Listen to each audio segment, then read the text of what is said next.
বারাসাতের দিকে নজর রাখবো। বারাসাতের স্ট্রং রুমে বন্ধ সিসি ক্যামেরা। বারাসাত গভর্নমেন্ট কলেজে সিসি ক্যামেরা বন্ধ। সিসি ক্যামেরা বন্ধ থাকায় 4 মনিটর ব্ল্যাক। আমাদের সঙ্গে জিয়াউল রয়েছেন প্রতিনিধি। জিয়াউল, সিসি ক্যামেরা বন্ধ, কিন্তু কেন?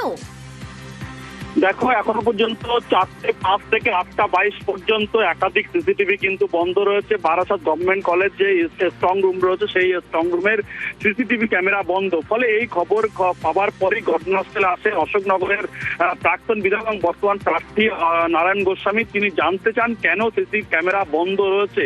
ইতিমধ্যে কিন্তু প্রশাসনের পক্ষ থেকে বা নির্বাচন কমিশনের পক্ষ থেকে জানানো হয়েছে যে সিসি ক্যামেরা অন রয়েছে, কিন্তু যে মনিটরে চলছিল সেই মনিটর কোনো কারণবশত বন্ধ রয়েছে। কেন বন্ধ রয়েছে সেটা কিন্তু এখনো স্পষ্ট নয়। ফলে সিসিটিভি ক্যামেরায় বন্ধ রয়েছে এমনটাই দাবি করা হচ্ছে তৃণমূলের পক্ষ থেকে। ফলে তাদের যে ব্যক্তি দায়িত্বে রয়েছেন তাকে দেখতে হবে, তাকে গ্রেপ্তার করতে হবে, কেন তিনি সিসি ক্যামেরা বন্ধ রেখেছেন। ফলে সব তা নিয়ে কিন্তু উত্তেজনার পরিবেশ তৈরি এবং তিনি সরাসরি ভিতরে যাওয়ার চেষ্টা করে যে কেন সিসিটিভি বন্ধ রয়েছে এমনটা অভিযোগ তোলে তৃণমূলের পক্ষ থেকে। ফলে যা নিয়ে একটা উত্তেজনার পরিবেশ তৈরি। অন্যদিকে বিজেপির পক্ষ থেকে দাবি করা হচ্ছে তাদের কোনো কর্মীকেই, অর্থাৎ তাদের কোনো কর্মীকেই ভিতরে ঢুকতে দেওয়া হচ্ছে না। তারা ঢোকার চেষ্টা করছে স্ট্রং রুমের ভিতরে এবং সেখানে না ঢুকতে পেরে সেখানে গেট ভাঙার চেষ্টা করে সেখানে ভিতরে ঢোকার চেষ্টা করে। ফলে এক পক্ষকে ঢুকতে দিলেও অন্য পক্ষকে ঢুকতে দেওয়া হচ্ছে না এবং সিসি ক্যামেরা কেন বন্ধ রয়েছে তা নিয়ে একটা উত্তেজনা পরিবেশ তৈরি হয়। ফলে এই মুহূর্তে অভিযোগ উঠছে সিসি ক্যামেরা বন্ধ। সিসি ক্যামেরা বন্ধ থাকলে ইভিএম এ নজরদারি কিভাবে হবে সেই প্রশ্নটাও তো উঠছে। একদম এই প্রশ্নটাই উঠছে, তার কারণ একাধিক সিসিটিভি ক্যামেরা দিয়ে মুড়ে ফেলা হয়েছে স্ট্রং রুমের চারিদিকে। ফলে সেই সিসি ক্যামেরা কেন বন্ধ রাখা হয়েছে প্রায় 4:05 থেকে 8:22 দীর্ঘ সময় কিন্তু কেন বন্ধ রয়েছে। ফলে এই খবর পাওয়ার পরেই সেখানে যায় কেন বন্ধ রয়েছে তেমন কোনো সৌত্য দিতে না পারলেও ইতিমধ্যে কেউ জানিয়েছেন সবটাই থেকে খতিয়ে দেখা হচ্ছে। কিন্তু তাদের একটা স্পষ্ট বক্তব্য, সিসি ক্যামেরা অন থাকলেও যে মনিটর সেই মনিটর বন্ধ রয়েছে কিছু সময় ধরে। ফলে সেটা খতিয়ে দেখা হচ্ছে কারাই দায়িত্বে রয়েছেন। কিন্তু যেভাবে সিসিটিভি ক্যামেরা বন্ধ থাকার ফলে উত্তেজনার পরিবেশ তৈরি হয় বারাসাত গভর্নমেন্ট কলেজের এই একেবারে স্ট্রং রুম এলাকায়। ফলে এই মুহূর্তে বিশাল পুলিশ বাহিনী ঘটনাস্থলে রয়েছেন, কিন্তু সমস্ত অভিযোগ অস্বীকার করছে। দাবি যে সিসিটিভি ক্যামেরা অন থাকলেও স্ট্রং রুমের যে মনিটর সেই মনিটরের সমস্যা হচ্ছিল। ফলে সেই মনিটর কিছুক্ষণ ধরে বন্ধ রয়েছে। ফলে এই মুহূর্তে বিশাল পুলিশ বাহিনী এবং কেন্দ্রীয় বাহিনী রয়েছেন বারাসাত একেবারে স্ট্রং রুমে। এখনো পর্যন্ত কমিশনের তরফ থেকে কি বলা হচ্ছে?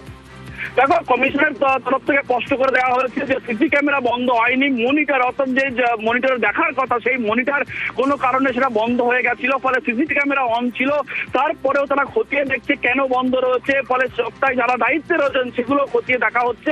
ইতিমধ্যেই তারা কিন্তু কমিশনের তরফ থেকে বলা হয় যে কোনো সিসিটিভি বন্ধ ছিল না, শুধুমাত্র মনিটর বন্ধ। কিন্তু তৃণমূলের পক্ষ থেকে বলা হয় যে দীর্ঘ সময়, অর্থাৎ 4:05 থেকে 8:22 এই দীর্ঘ সময় কিন্তু এই সিসি ক্যামেরা বন্ধ রয়েছে। ফলে তা নিয়ে উত্তেজনা পরিবেশ তৈরি। এই মুহূর্তে বিশাল পুলিশ বাহিনী ঘটনাস্থলে রয়েছে। অন্যদিকে বিজেপির পক্ষ থেকে দাবি করা হচ্ছে তাদের কর্মীদেরকে ঢুকতে দেওয়া হচ্ছে না। ফলে সেখানেও কিন্তু তারা গেট ভেঙে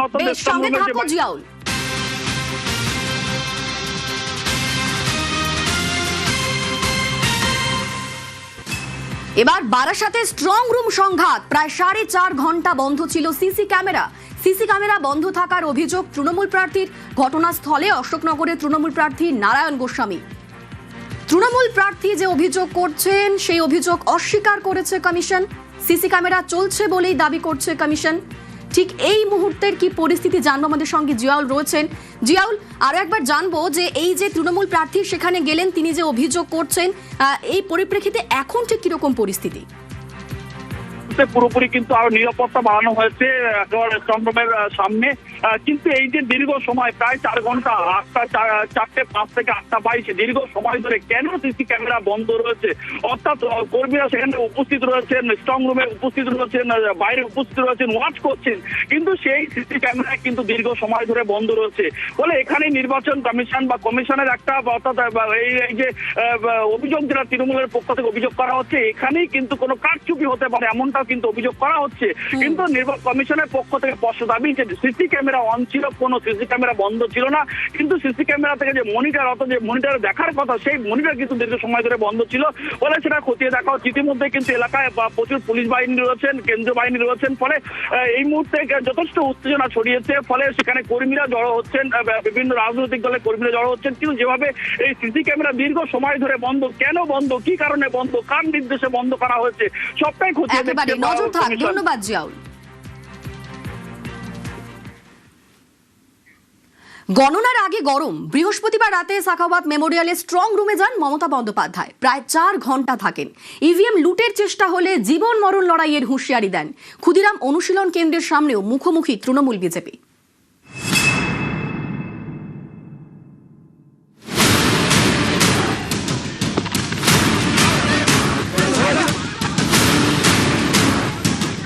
স্ট্রং রুম সংঘাত, ইভিএম কারচুপির শঙ্কায় সরব মমতা বন্দ্যোপাধ্যায়।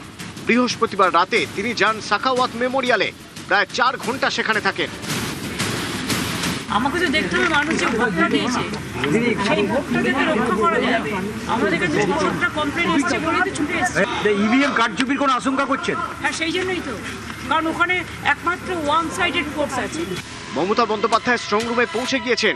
এই খবর পেয়ে শুভেন্দু অধিকারীর এজেন্টও যান সাখাওয়াতে। স্ট্রং রুম কেন্দ্রের বাইরে তৃণমূল বিজেপি বচসা বেঁধে যায়।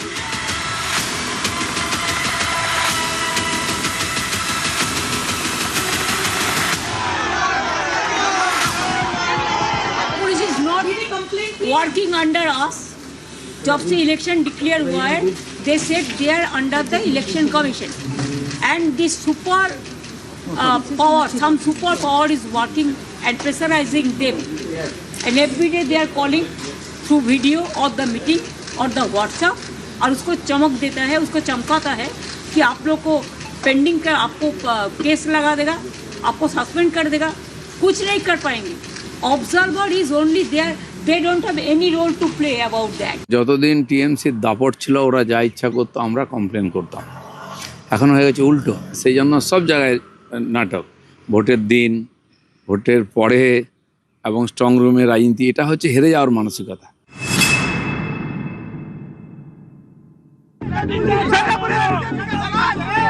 শুধু সাখাওয়াতই নয়, ক্ষুদিরাম অনুশীলন কেন্দ্রেও মুখোমুখি Trinamool BJP. CC camera footage দেখিয়ে স্ট্রং রুমে কারসাজি করা হয়েছে বলে অভিযোগ তৃণমূলের। বৃহস্পতিবার রাতে স্ট্রং রুমের বাইরে 1 ঘন্টা ধর্ণা দেন শশী পাঁজা, কুণাল ঘোষ।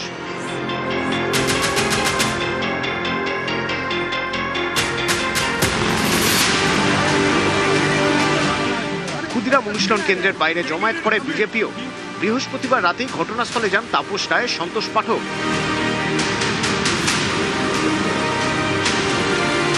ওরা এখানে কাউকে না জানিয়ে আমাদের লোক পৌঁছানোর আগে লুকিয়ে স্ট্রং রুম খুলে কাজ করছিল। আমরা এই বিষয়টা হস্তক্ষেপ করি এবং আমরা নজরে আনি, তারপরেও আমাদের ঢুকতে দেওয়া হয়নি। এরপরে আমরা যখন বসেছিলাম শান্তিপূর্ণভাবে আমাদের কাজ চলছে, কথা চলছে। বিজেপি এসে গন্ডগোল করেছে এবং বিজেপির কিসের জ্বলন? हारने का पहले कुछ तैयारी करना पड़ता। ये लोग बोला कि अंदर कुछ हो रहा, डीईओ लोग को अंदर लेके गए और दिखाए भी। हम ये बोले हैं कलकत्ता पुलिस के कि एडिशनल सीपी ना ज्वाइंट सीपी थे, उसको भी बोले है रुपेश कुमार, और डीसी सेंट्रल को भी बोले हैं जी कभी नहीं हुआ स्ट्रॉन्ग रूम का सामने ऐसा असेंबल कोई भी पार्टी कर नहीं सकता। শুক্রবার সকাল থেকে স্ট্রং রুম পাহারা। ফের একবার কমিশনের বিরুদ্ধে সুর চড়ান কুণাল, শশীরা। পাল্টা সড়ক পদ্ম শিবির।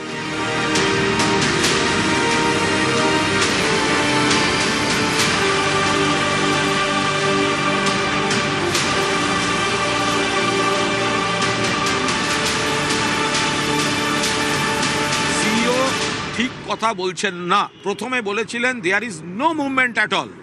যখন স্ক্রিনে দেখা গেছে তখন সেটা ধরা পড়ে গেছে। এরপরে উনি বলছেন আমরা মেল পাঠিয়েছি। এবার আমরা যখন এসে বললাম ভেতরে কি হচ্ছে দেখবো, বললেন ঢোকার পারমিশন নেই।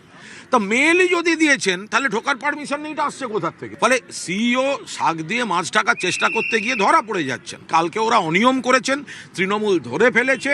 ওরা শান্তি করার জায়গা পাচ্ছে না। কালকে তো সবাই ভেতরে ঢুকে গিয়েছিল, অনথরাইজ পিপল গিয়ে ওখানে ক্যাওয়াস ক্রিয়েট চেষ্টা করেছে, দুর্গ করে দিয়ে সেফটি। আমরা তো এটাই চাইছি সেফটি থাকলে ওনার অসুবিধা কি? তো যারা চুরি করবে সুযোগ পাচ্ছে না, অভিযোগ করছে। ওরা যে জেনে গেছে কি হেরে গেছে, একটা ন্যারেটিভ তৈরি করছে কি ইলেকশন এজেন্ট বিজেপি কাজ করছে।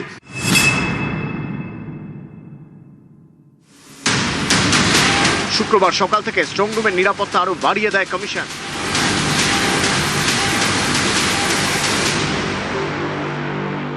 তো একটা দুর্গ করে দিয়েছে, তার কারণ হচ্ছে কাউকে কিছু না জানিয়ে ভেতরে লোক ঢুকিয়ে কাজ করছে, ফলে সেটা আমরা প্রতিবাদ করেছি। সেই প্রতিবাদে ইসিরও জ্বলন হয়েছে, আর ইসি যাদের হয়ে কাজ করে, যাদের দলদাস, বিজেপিরও জ্বলন হয়েছে। কারণ তারা যে কয়েকটি ভোট এদিক ওদিক করার একটা হয়তো আশা করছিল, তো সেটা তৃণমূল প্রতিবাদে সেটা আটকে গেছে। এসব করে হবে না। বিপুল গরিষ্ঠতা নিয়ে তৃণমূল কংগ্রেস, মমতা বন্দ্যোপাধ্যায় ফিরে আসছেন। পূর্ব মেদিনীপুরের এগরাতেও স্ট্রং রুম সংঘাত।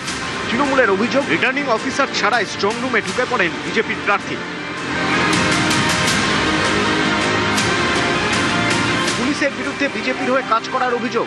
তৃণমূলের নিশানায় এগরা থানার আইসি। তারা এগরা স্ট্রং রুমের সামনে বিক্ষোভ দেখায়।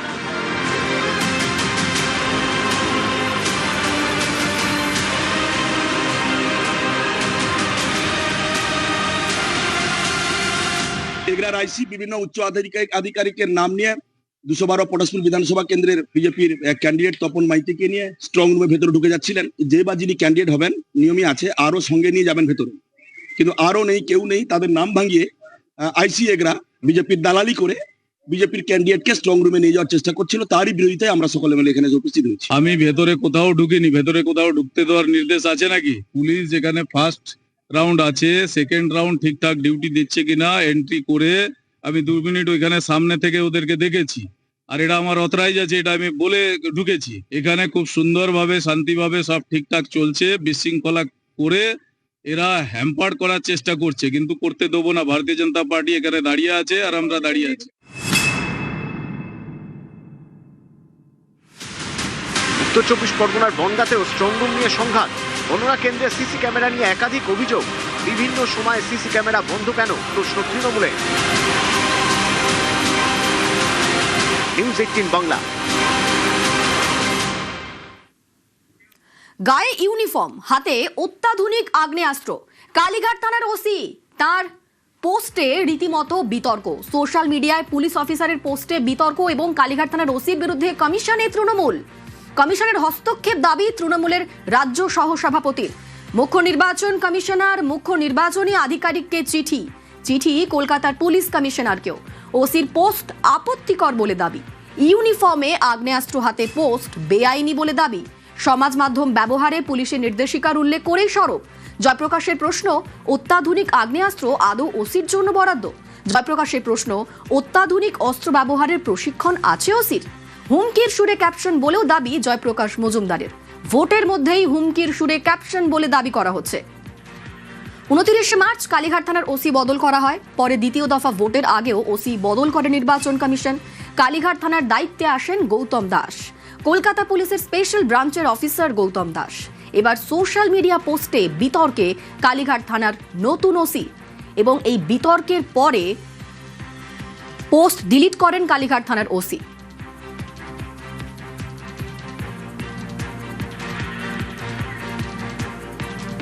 গায়ে ইউনিফর্ম, হাতে অত্যাধুনিক আগ্নেয়াস্ত্র নিয়ে সোশ্যাল মিডিয়াতে পোস্ট করেন কালীঘাট থানার নতুন ওসি, এবং তার বিরুদ্ধে এবার কমিশনে তৃণমূল।